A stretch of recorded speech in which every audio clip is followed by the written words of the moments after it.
Here to talk about the work of the Senate and that payroll tax extension, Democratic Senator Robert Menendez of New Jersey and Senator Roy Blunt of Missouri, who was recently elected to the Senate Republican leadership. And Senator Blunt, start with you.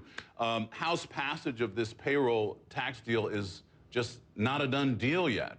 We're hearing from the Speaker of the House, another program, saying he's not happy with this 2-month extension.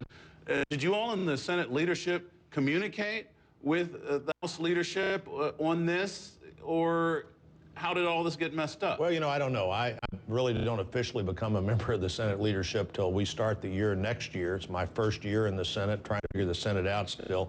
But I do understand the House pretty well. And in fact, I had a couple of calls from some of my buddies in the House this morning saying, we don't want to do this. We like the 1-year extension that the House voted for, and that was bipartisan too. It wasn't as bipartisan as the Senate vote, but several Democrats joined Republicans and said, let's do this for a year, let's include the Keystone Pipeline, let's pay for it so there's no tax increase. And of course, the Senate bill also was a paid-for bill, so no tax increase, a paid-for bill, some job creation added to it, and I guess we'll just have to work this out. I heard Gene Sperling say it's Washington and you can't determine for sure what anything could happen, and it still might.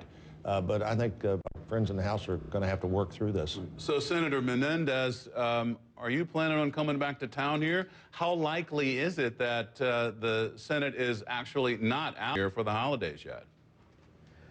Well, look, in 24 hours, middle-class families in this country went from relief that they had a continuing payroll tax cut, $1,000 in their pockets, to seeing Republicans in the House, because in their own words, they're itching for a fight with Democrats in the White House, to undermine that relief.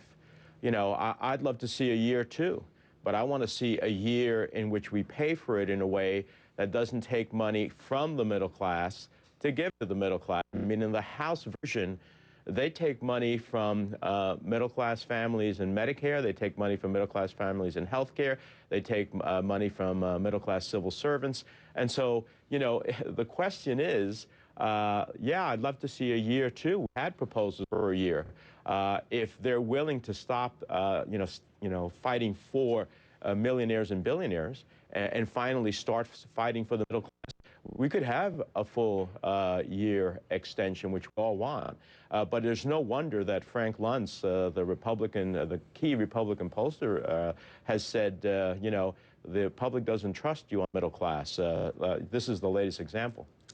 I just ask you to respond to that, Senator. Well, I don't know what Republicans in the House were saying they're itching for a fight. I think what they're saying they wanted was the 1-year extension. They paid for it. There was no tax on anybody in the Senate bill either. I know Bob Menendez would love to increase taxes as part of any package, but this package in the Senate didn't do that. They were both paid for, and they both had this huge job creator. The Keystone Pipeline is a big thing if it could happen. The shortest path to more American jobs is more American energy and more jobs that relate to American energy. The Keystone Pipeline's 20,000 of them without a single tax dollar involved. Republicans in the House and the Senate, and apparently a bunch of Democrats in the Senate as well, like a situation where we get a decision on that and can move forward.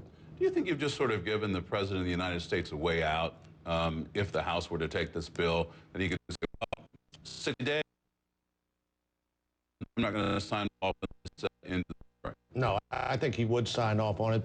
He was saying he wouldn't sign a bill that wasn't fair, and he wouldn't sign a bill that included the pipeline. I think the president would sign this to his desk. We'll see in the week whether it gets to his desk or not. I think the House has to deal with it. Look at the fact that it was paid for.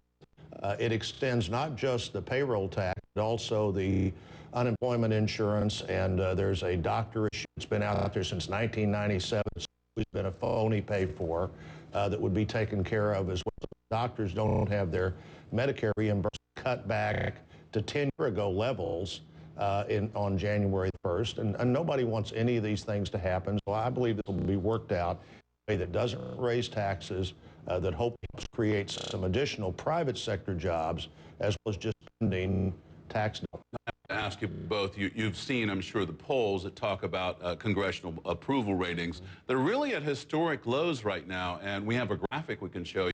This is a CBS News poll that shows 11% approval of the United States Congress right now. And I just asked staff to go back and look at the approval ratings of the only president who ever resigned his job in disgrace, Richard Nixon, a job performance, 24%, actually higher than the United States Congress right now, which seems to be extraordinary. Start with Senator Menendez. Why don't people like the Congress? Well, look, the country. And that is very clear. I see it in my state of Jersey as I travel throughout the state and listen to people who sometimes with tears in the eye tell me, Senator, this is the first time in my life that I've been unemployed and for a long period of time, and the fundamental American promise has been shaken for them. That's why we as Democrats are trying to restore that promise. That's about getting people back to work. That's what the president's job package was about. That's what this payroll tax that we have been leading the fight on and that Republicans have largely fought us tooth and nail. And I know Roy made the comment that, you know, I would want to increase taxes. The bottom line is what I don't want to see is greater pound of flesh being taken out of the middle class. That's what the House Republicans do. They do it in so many different ways. And so it seems to me that this is a question, and that will go to the question of the next elections. Whose side do you stand up for? Are you standing up for millionaires and billionaires who got some of the biggest tax cuts, or are you going to stand up for the overwhelming middle class?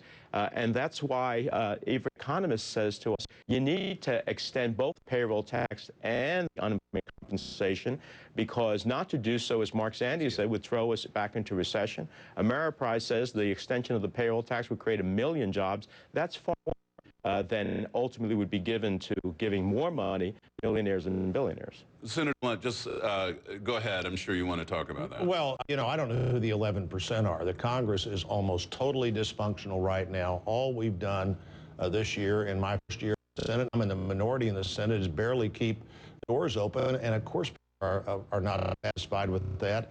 I do think the president's obligation to lead has not been met. His numbers are lower than any president in the history of the country at this point in his presidency. They're not nearly as low as the Congress, but the Congress as an institution will not be on the ballot next year. The president of the United States will be. Now, Senator Blunt, let me ask you, the question of the Tea Party in Congress, the Tea Party movement, a lot of controversy there, and some people blame the Tea Party for at least part bringing down the numbers of the approval. But you also defeated a Tea Party supported member of the Senate for your leadership position. Do you think we're in a zone now where the Tea Party bubble is about to burst? Well, no, I don't think that at all. I think the Tea Party has brought important issues to the table. I think they're concerned about fiscal responsibility. Paying the bill is a concern that they keep building that fire under. And Ron Johnson, who is my opponent in this recent leadership race, is a great member of the Senate. I look forward to working with him.